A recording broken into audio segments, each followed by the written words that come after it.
Welcome to this episode of Teach Me on Through Jeremiah's Eyes. This is your host, Jeremiah Pouncey, and today I am joined by a very special guest. So, you do clinical research on coagulation in animals, and as a veterinarian, you get a lot of experience with this on top of that. So, could you teach me about coagulation and how it is involved in animal health? Yeah, sure. It's one of the most complicated things I think I've ever done. And, nothing simple is fun. I mean, the wicked problems we have to deal with all the time, the more complicated they are, the more they're worth diving into and figuring out. So, as a veterinarian, I guess I should introduce myself. I'm Karl Jandrey. My name is Karl Jandrey. I am an emergency critical care specialist at UC Davis. That's one of my hats. I also am the Associate Dean of Admissions and Student Programs. And as a faculty member here on campus, we also do teaching and research. So I teach in the clinic as well as in the lectures and labs and discussion-based sections for all of our students from first to fourth years. Because I came in here as a clinician, as a specialist in the animal care side of things, I developed this interest in learning more about the things I didn't have answers to in the clinic. So when I'm in the clinic and I have an animal and I'm doing the best I can, but the best I can has holes in the information that's known, I started asking questions, as all inquisitive people do. And I asked people, why don't we know this? And of course, it was about coagulation and a certain disease in cats that I'll tell you about in a second. So people started saying, oh, I don't know, what we could figure that out. I'm like, oh yeah, we can. How do we do that? And we have a collaborative group of people get together around a topic and say, here's the things we need to do to figure it out. So we start figuring it out. But again, it's a complicated, wicked problem. We need to have multiple prongs of attack so that we can actually hone in on it. So let me dial it back to say, okay, coagulation is the process by which our liquid blood turns into a solid clot with a gentle stimulus. The funny thing I think is fascinating about blood and coagulation is at any given time, we're sitting here bleeding and clotting. Right now, I'm talking to you, I'm developing some clots, my body's breaking down those clots, and I'm protecting the blood to stay where it needs to stay in the vessels, but not let it leak out and go anywhere else. But at the same time, I can't stimulate a clot and have it go uncontrolled, because then it would block my blood flow. And then everything downstream of that loses the nutrition that the blood brings. And blood sounds like it would be affected by that. Oh, it's bad when you can't get blood to where it needs to go. That's a whole nother topic of discussion of what happens when you don't have blood feeding your tissues. But the fascinating thing about it, it's so tightly regulated and it's so controlled because it's liquid. Let's just say it again. It's liquid, which turns into a solid. And to me, that's just crazy. That's eloquently built, but how does that actually work? So we have blood. It's made up of red blood cells. The red blood cells carry oxygen to our tissues. It's full of plasma. Plasma is the acellular part of the blood that is full of proteins and sugars and enzymes and things that we need to feed our tissues as well, and also to have components of the clot. We have other cells like white blood cells, which are infection fighters. They're tending to be the ones that monitor and protect us against invaders, whether they're bacterial, viral, or other. And platelets. Platelets are those sticky little cells that are probably the most interesting to me and the most complicated, because those cells completely unravel themselves and become the network to build the clot from these tiny little, they're the smallest cells that we have in our blood, but they become the biggest player when a clot is needed. They truly unravel. So this blood, so red blood cells, white blood cells, platelets, plasma inside a vessel are flowing along happily because the heart's pumping it around. It's a big circuit. Blood comes to the heart pumps out the blood goes to all the vessels, through all the vessels to the tissues use the nutrition that the blood brought. The blood leaves the tissues relatively depleted, not zero, but lost some oxygen, lost some sugars, picking up some products that are waste products, brings it back to the lung. Lung spits out all the extra carbon dioxide, and the heart gets the blood again, back out to the circulation. It's just a big circle. So this blood is moving through this entire network, and the network called the blood vessels is completely lined by the cells called the endothelium. The endothelial cells are a big player in keeping blood flowing smoothly, but it also, those are the cells also that help in the state of injury to say, here's an injury, there must be a leak in my vessel, I need to act too, and I need to call the blood and the platelets to this area so that the blood doesn't leak out into the tissues outside of the vessel, but also keep it in check so that the vessel itself doesn't clot completely. So it's trying to flow. Exactly. It's trying to maintain flow, but it's sealing the wound in the endothelial cell at the same time. So there's things from the endothelial cell that play a big part in this. There's the plasma of the blood is playing a big part in this, and the platelets are playing a huge part in this as well. So you're getting this coordinated effort from the blood, the cells, and the endothelium to create a clot.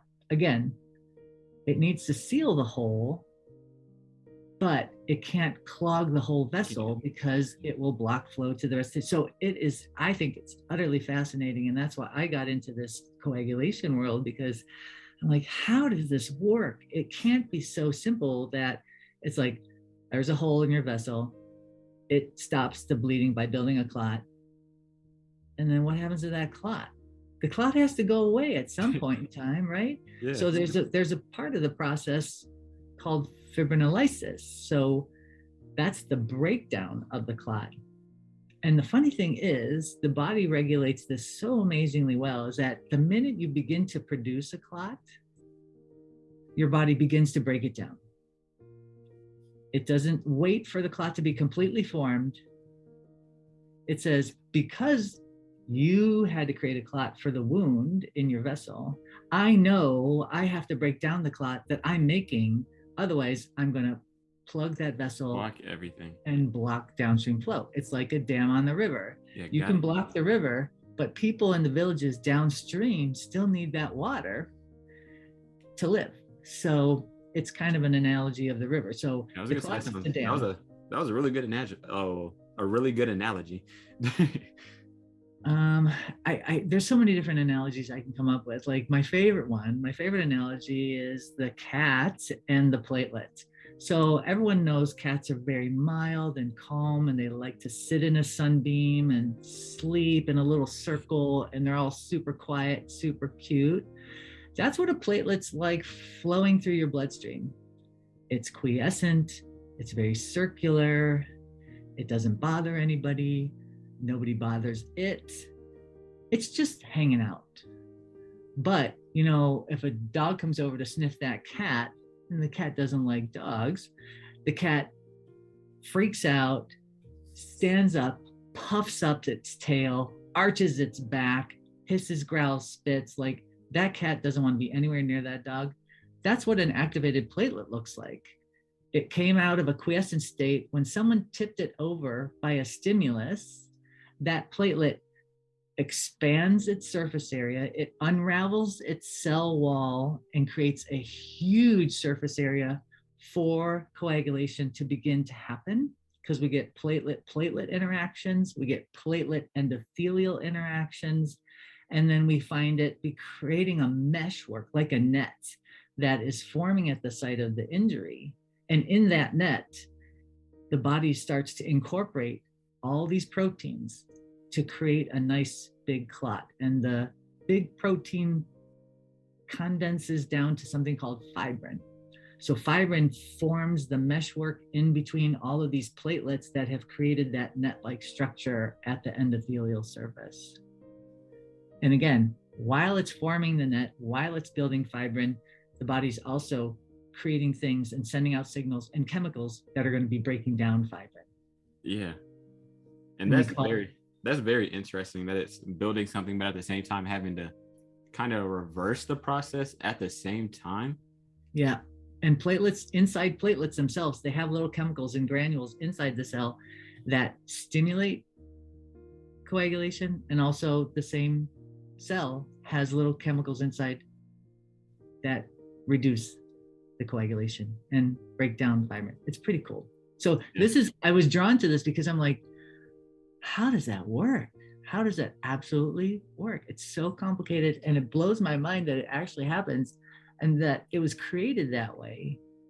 I'm still trying to figure it out, because as you dive deeper and deeper into the information, I mean, this is what people's PhDs are built off of. And that's how it's like with a lot of science. I feel like the research, when I was able to get into research, that was my thing. I had a topic, but then when I started diving into it, then it was like a multitude of questions just started branching off in a whole bunch of different ways. And I'm like, this is insane. I could spend my entire life researching this one specific thing and still never arrive at an answer, because the deeper you go, as you were saying, the more questions you're gonna have to ask.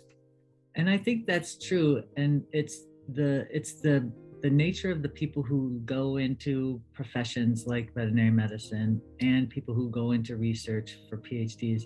You're so inquisitive, you find really cool stuff happening, you learn stuff, you learn more, and in the process, you learn more of what you don't know. It seems like we uncover more questions than we answer. And at the same time, that's kind of fun. I was going to say that's fun. Yeah, I find it fascinating. I think I'm so privileged that I get to do this kind of fun stuff. I get to do the kind of research that I really like to do in academics. I really still like to take care of animals and take care of people who own them. Like that's how I came into veterinary medicine. I came in as a clinician. I was just going to take care of people and their pets. And I never thought about teaching. I never thought about being an academic administrator. I never even thought about teaching in a veterinary school. But because of my opportunities and all the things that were presented in front of me, I just said, that sounds like a fun opportunity. And you go with it. So I became a clinician at UC Davis, but then I became more interested, did a master's that allowed me to learn how to do research better, had a mentor, developed collaborative teams, started working on cats with cardiac disease, and questioned them, why are they building clots when other cats tend not to build clots? So I can go into cats with hypertrophic cardiomyopathy if you want. I was going to ask you, like, what was your, like, the clinical side of everything? How have you been able to see this in, like, real life with patients? What, like, real implication has this had? And I think you said hypo something, I forgot it says. Yeah. So as an emergency clinician, a common problem I see in cats is related to something called hypertrophic cardiomyopathy. So hypertrophic cardiomyopathy, or HCM, is the most common heart disease in cats. Not all cats get it, but when cats get a heart disease, this is the number one type of heart disease in cats. When I'm an emergency clinician and I'm taking care of people and cats, and they bring them to me, the cats that have emergency presentations relating to hypertrophic cardiomyopathy are extremely life-threatening, and they are often fatal. So I'm an emergency clinician. Okay, think about it from my perspective. I'm a veterinarian. I'm just out of my residency. I want to save the world. I want to save every cat. I want to help every person. And when I get a problem that's presented to me again and again and again, and it tends to end up being fatal almost all the time, you become kind of sad, right? I'm like, I'm here to fix things. I know a lot. I've got tools. I have a great education. Why don't we know more about this? So let me just paint a picture. Someone comes home from work. They pat their cat on the head. They are cooking their dinner, and the cat screams out in agony, pain, and can't walk with its back legs. That cat owner scoops up the cat, because this is a huge change in a normal cat, young, medium age, old. They bring it to me. I see the cat. So on physical exam, I hear its heart, I hear its lungs. Sometimes they're having respiratory difficulties. They're definitely in excruciating pain.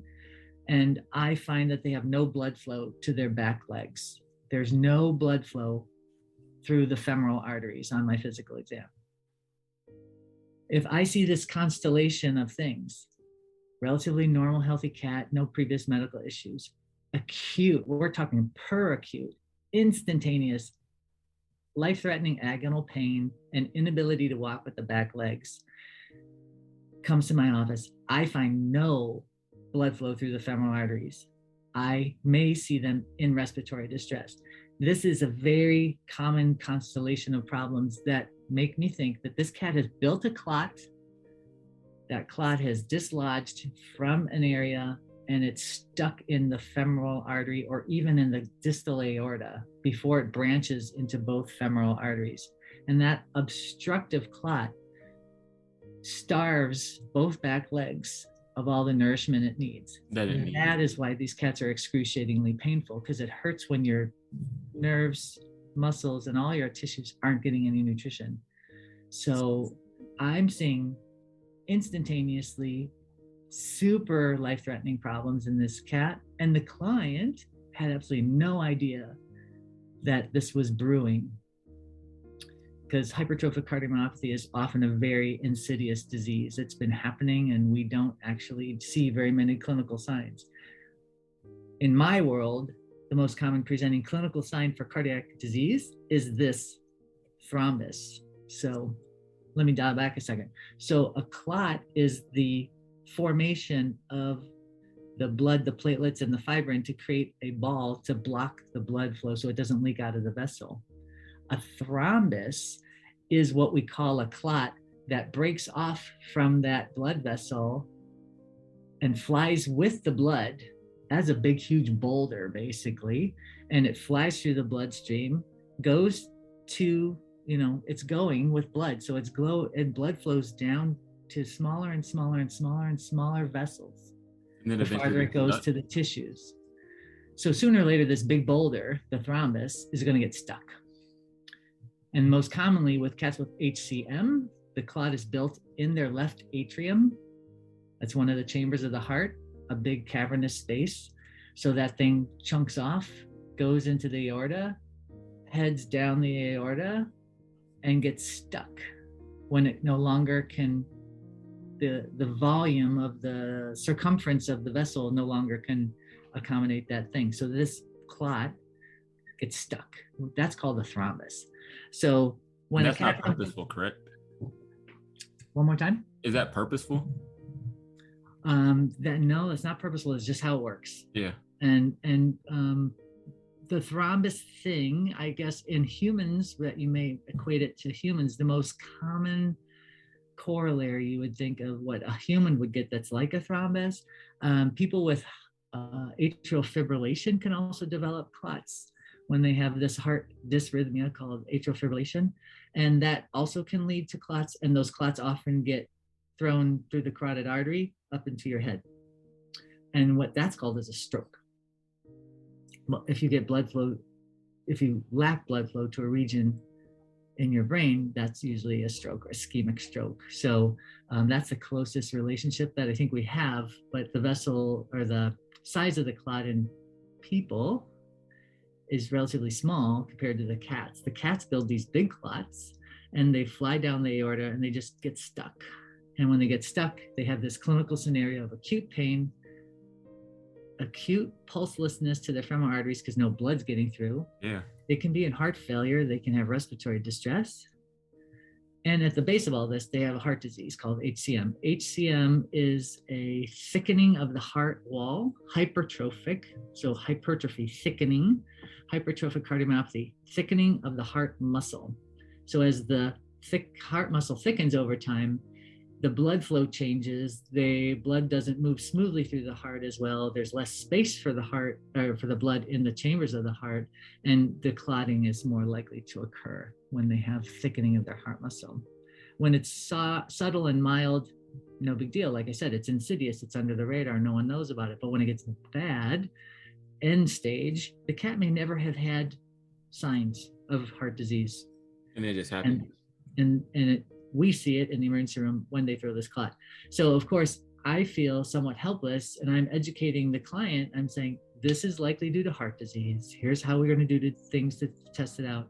They're like, my cat was healthy this morning when I went to work. I'm like, I understand.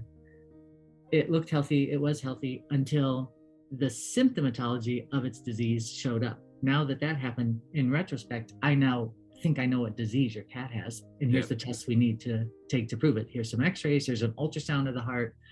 And then I can measure its blood and see if the blood has certain things that refer to being clot prone or not clot prone. So it's a balance. It's like a teeter-totter.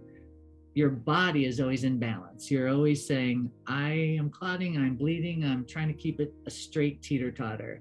But if you get one fat kid on one side, that's down there, and the light kid on the other side is lifting it up, that's off balance. Yeah. And at one point in time, the heavy side is pro clotting, but it also can happen the other way around, that the balance tips and you get more bleeding. And I deal with this in the clinic all the time. So there's different ways, patient side, that we look at blood to try to determine, is it pro bleeding or is it pro clotting? And different measures mean different things to us when we have a clinical problem right in front of us.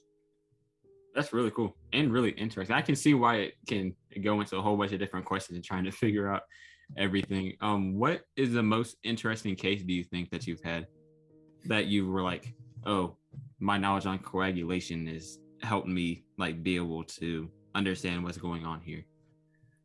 Okay, so the more you learn about coagulation, we already talked about the more you want to learn, because there's so many questions that are opened up, whether it's clinical questions or research questions. So All the time. In the process of knowing about bleeding and clotting as a sort of a basic physiologic principle, there's a lot of things in that process can be thrown off.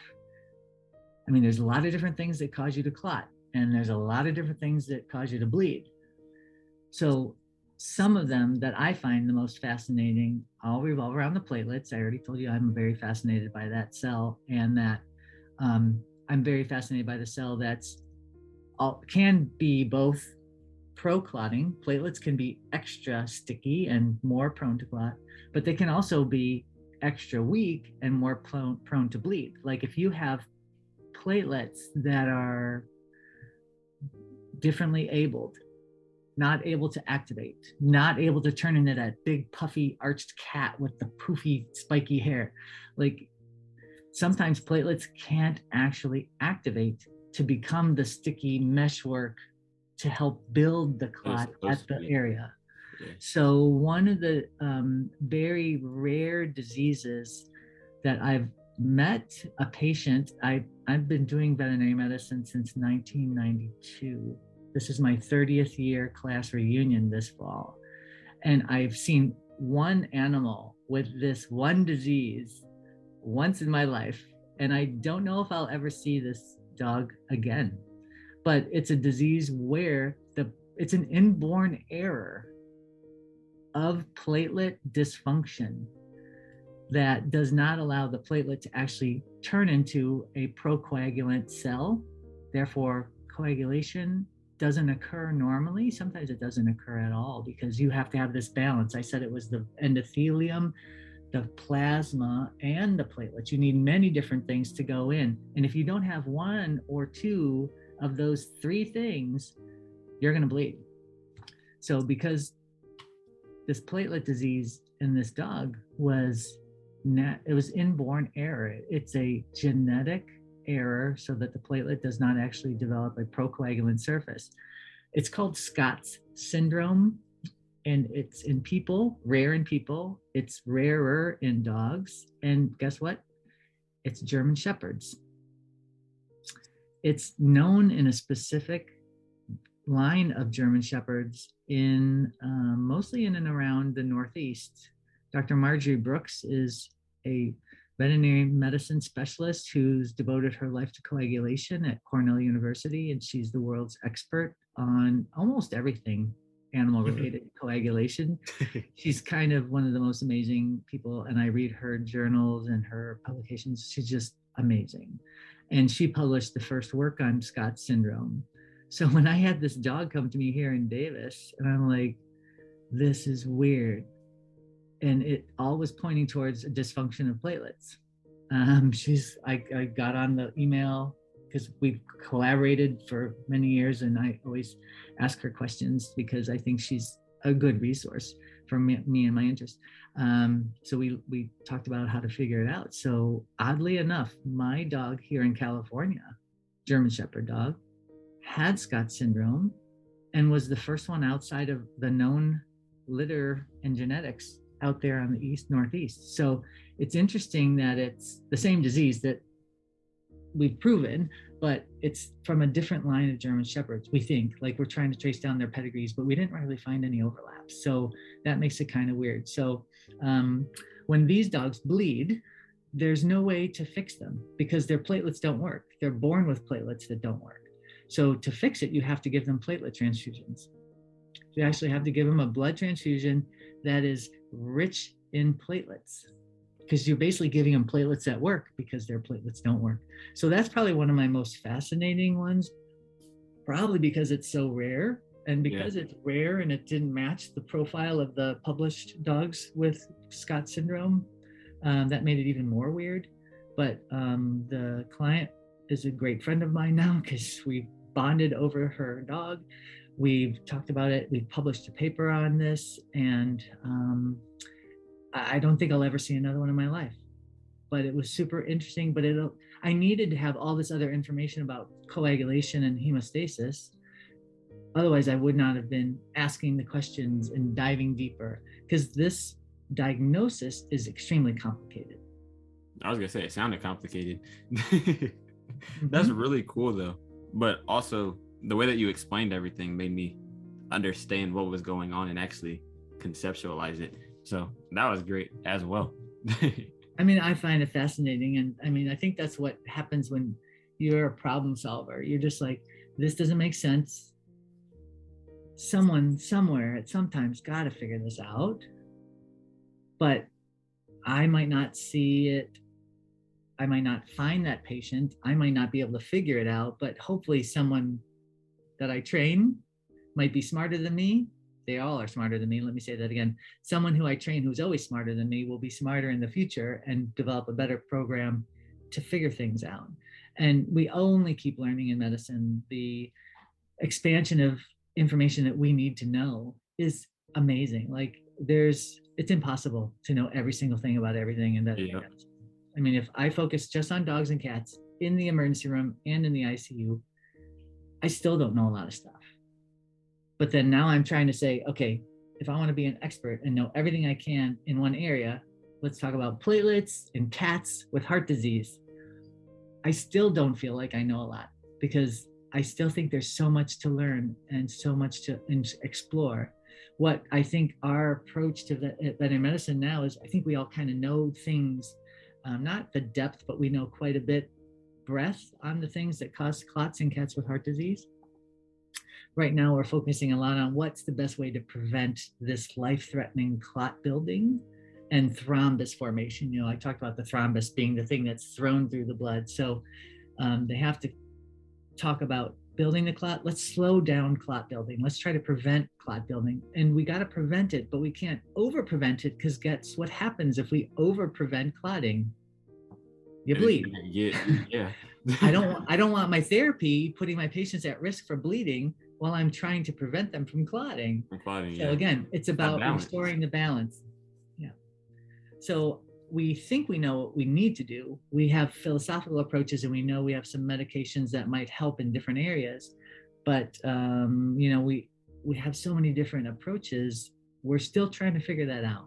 And there's a lot of different things we do with cats that have heart disease that currently do to prevent building clots and the thrombus from being formed and throwing around the vascular network inside a cat. And I can tell you we're doing the best we can, but still it doesn't prevent every single one. So even on preventives, we don't 100% prevent clots from happening and thrombus from cutting off blood flow to the back legs. That's really cool though. And all that, I'm excited to see what you come up with next and what everybody like collaborates on to try and figure out all the different intricacies of it. Because even now, I'm really intrigued by it. So I don't know. There's lots to learn and there's lots to do. It's just, you know, I need a team. I need time. Of course, everything can be solved with time, people, and money. The grants that we can get, the collaborative teams we can build, and the time we can get devoted to it. We just have to find the secret sauce so that it all happens one way. I love it. I love it. But thank you so much for joining me on this episode of Teach Me and sharing your deep breadth of knowledge on this subject and topic of coagulation and everything in between, all the intricacies of all your research about it. It was really interesting. But yeah, thank you so much. Genuinely. I hope that the audience loved it as much as I did. I was really intrigued by it, genuinely. My pleasure. I'm happy to talk about it anytime.